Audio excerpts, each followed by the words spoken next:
समझे सो मन कागड़ो पण चालू हंसनी चाल अरे समझे सो मन कागड़ो पण चालू हंसनी चाल परण कुंवारी कन्या जे मर छोकराओ बेहाल लोग कहे मन करोड़पति लोग कहे मन करोड़पति पर हूँ तो कटलाल पर हूँ तो कटलाल हूँ करोड़पति कटलाल हूँ करोड़पति कटलाल हूँ करोड़पति कटलाल आओ आओ प्लीज आओ आओ आओ पधारो पधारो भले पधार्या आओ બેસો ને પ્લીઝ બેસો બેસો આવો અચ્છા હું અહીંયા તમે બેસો તમે પ્લીઝ બેસો સરસ સરસ તમે મને ઓળખો છો? અરે તમને કોણ નથી ઓળખતું?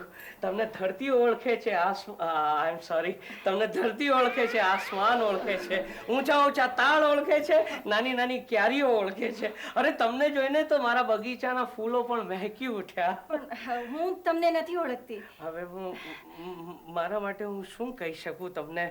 તમે તમે મજનૂનું નામ સાંભળ્યું છે? હા. તમે ફરહાદનું નામ સાંભળ્યું છે? તમે રોમિયોનું નામ સાંભળ્યું છે? જી. એ બધા સ્વર્ગવાસી છે, હું જ એક પૃથ્વીવાસી છું.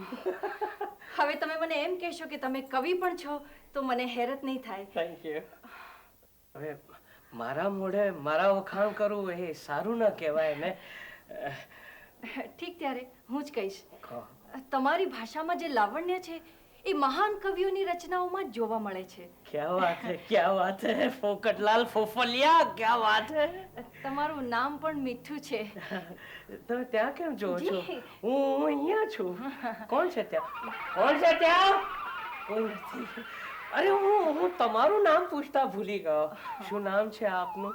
જી, મીરા છે મારું નામ. ઓહો હો હો, મીરા, મીરાબાઈ, અર્થાત મીરાબાઈ. ક્યા વાત. તો તમારી પાસે ભજનોનો ભંડાર હશે. એકાદું ઝીકી નાખો. જી, એક ભજન.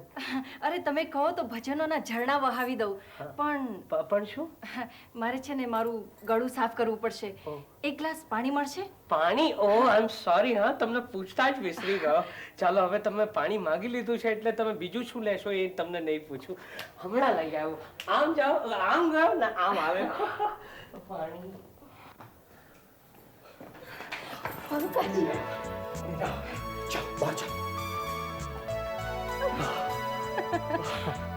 તો કહેતો હતો કે તારા બાપુજી અડધા ગાંડા છે. મને તો એ પૂરા કવિ લાગ્યા. એ બંનેમાં કોઈ ફેર હોય છે? તું નર્વસ લાગે છે. મને ડર લાગે છે યાર કે મારો બાપ પેલી લીલી નોટોની સાથે તને પણ તિજોરીમાં ના પૂરી દે. ચાલ આપણે રેસ્ટોરન્ટમાં જઈને બેસે. ચાલ. કામ. मीरा के प्रभु गिरधर नागर. मीराबाई ગુમ.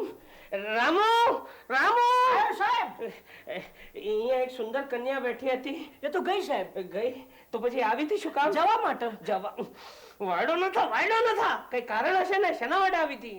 કારણસર આવી હતી. શું? હું જાણું છું સાહેબ. શું? હજી ગયા અઠવાડિયે જ આવી હતી. ગયા અઠવાડિયે? એટલે સાચું કહું, મહિને 15 દાડે એક ઓટો મારી જ જાય છે. દર મહિને આવે છે? 15 દાડે? દર 15 દાડે? કેમ, લક્ષ્મીની બહેનપણી છે? ના, પંકજભાઈની. સમજી ગયો. સમજી ગયો ને પછી શાનું લગાડી રાખ્યું છે? લે પકડ. હવે તું પણ સમજી લે. જો મને એ કન્યાનું નામ, ઠેકાણું, એ શું કરે છે, શું નથી કરતી, એ બધું જ જોઈએ. સમજી ગયો સાહેબ.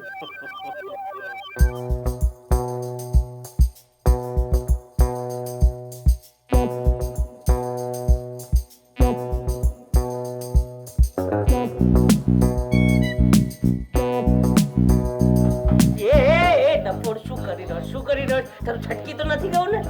નહીં સાહેબ, હું તો BA પાસ છું અને એ પણ માનસશાસ્ત્ર સાથે.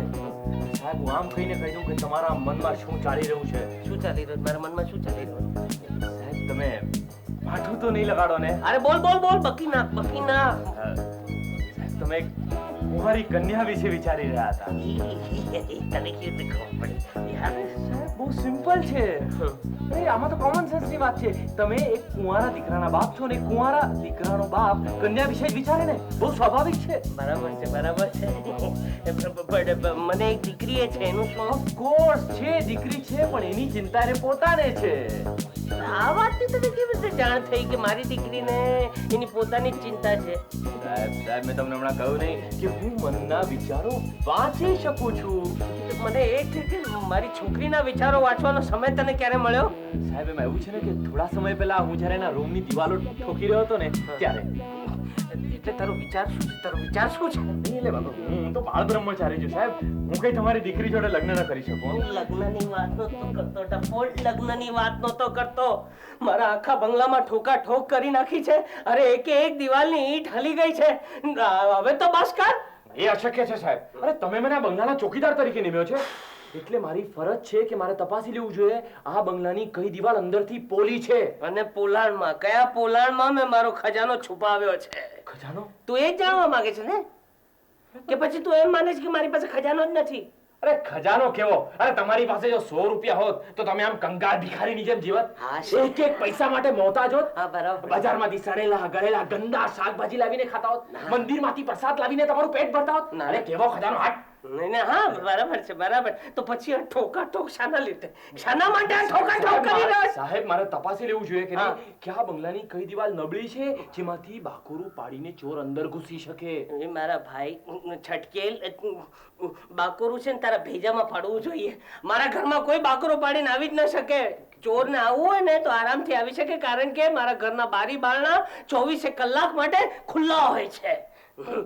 અરે ગયા અઠવાડિયાની વાત કરું લે, એક ચોર આવ્યો તો પછી અરે મારી કંગાળ હાલત જોઈને રડવા લાગ્યો. ધ્રુસકે ધ્રુસકે રડી પડ્યો. અને હું પણ કઈ લઈ જવાના બદલે ઉપરથી 10 રૂપિયા આપીને ભાગ્યો. પણ તો પણ આ તપાસ તો ચાલુ જ રહેશે સાહેબ. પાછું અરે મારી ફરજ છે સાહેબ, મારે તપાસી લેવું જોઈએ કે આ બંગલાની કોઈ દિવાલ નબળી હોય ને તમારા પર ધસી પડે તો. અરે એ પહેલા મારે એનું સમારકામ કરાવી લેવું જોઈએ કે નહીં? સમારકામ તારા ભેજાનું કરાવ. નીકળ બહાર, નીકળ મારા ઘરની બહાર નીકળ. Get out! શું કરો છો ભાઈ? અરે સામાન્ય રીતે માણસો 2 આંખથી જોતા હોય છે, અથવા વધુમાં વધુ 4 આંખથી. 4. પણ તમે પહેલાના વ્યક્તિ છો જે 5 આંખો વાપરી રહ્યા છો. જો ભાઈ આમાં તારો જ ફાયદો છે. કેવી? આમાંથી જોતા નાનું એવું મચ્છર પણ મોટા હાથી જેવડું દેખાય છે. એમ? તો પછી અમે કેવા લાગી રહ્યા છીએ? મફતિયા. મફતિયા. રાઈટ, એ જગજાહેર વાત છે. અમે શેઠ ફોકટલાલને ત્યાં મફતમાં નોકરી કરી રહ્યા છીએ. હા, પણ એનું કારણ કોઈ નથી જાણતું. હા, નથી જાણતા? પણ મને તો એમ કે તમે એ વાત તો જાણતા જ હશો. નહીં, હું તારા મોઢેથી સાંભળવા માંગુ છું. અચ્છા, હા. એટલે શું સાંભળવું છે મારા મોઢેથી તમારે? ગીતા, રામાયણ, મહાભારત કે પછી હનુમાન ચાલીસા? મજાક નહીં કર. કેમ? તો મને પૂરેપૂરો સહકાર નહીં મળે ને તો હું આ ચોકીદારની નોકરી વિશ્વાસપૂર્વક નિભાવી નહીં શકું. જો ભાઈ, હું તને એક વાત કહું છું. શું નામ તારું? છગન છટકે. હા, તો છગનભાઈ, સામાન્ય વાત છે. શેઠ ફોકટલાલને ત્યાં નોકરી કરવાનો અનુભવ મેળવવાનો જે કિંમતી ચાન્સ હું મેળવી રહ્યો છું, એ મોકો મને 12 લાખ રૂપિયા ખર્ચતા બીજે ક્યાંય નહીં મળે. અરે પણ શેઠજીને મેં આ જ કારણ આપ્યું છે. શું એ સાચું નથી? સાચું છે ને? એકદમ સાચું છે. સાલો મારા કરતા સવાયો નીકળ્યો.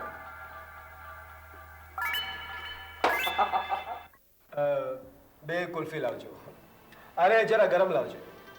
મને શરદી છે ને. Come on Meera. અરે આમ ચિંતા કરવાથી જો સમસ્યા દૂર થતી હોત ને તો ચિંતા છોડો સુખેથી જીવો જેવા પુસ્તકો લખાયા જ ન હોત. હું મૂંઝાઈ રહી છું અને તને વ્યંગ સૂજે છે. જો ભાઈ, આ સુખ દુઃખ તડકો છાયો એ જ તો જીવન છે. એ આવે અને જાય. જો એમ ન થાય ને તો આ સંસાર ગોળ વિનાની ગોળ પાપડી જેવો લાગે. મારે માથે તો બાળપણથી દુઃખના વાદળો છવાયેલા છે. હું નાની હાથીને જ મારા ડેડીનો સ્વર્ગવાસ થઈ ગયો. જાણું છું મીરા.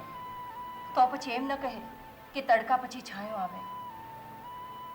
સુખના ગુલાબની એક પાંદડી માટે આજે પણ હું તરસું છું. છતાં આજે પણ મારા ભાગ્યમાં તો કાંટા જ લખાયા છે. દુઃખના ડુંગર તો નથી લખાયા ને?